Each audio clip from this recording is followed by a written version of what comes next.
There are a few things you can try to fix YouTube if it keeps crashing. Here are step-by-step solution. First step: check your internet connection.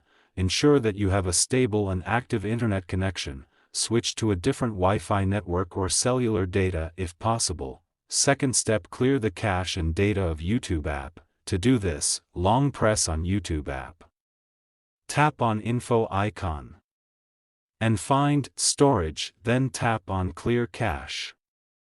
And tap on Clear Data, confirm to clear it, then go back and find Permission. Allow all the permissions.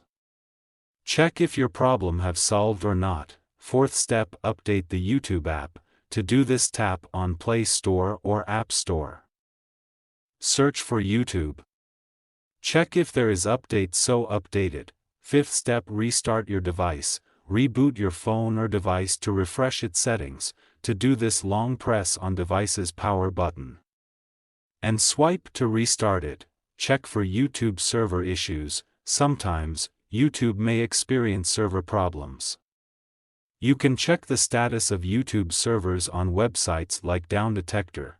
If none of these solutions work, the issue may be on YouTube's end, and you may need to wait for them to resolve it.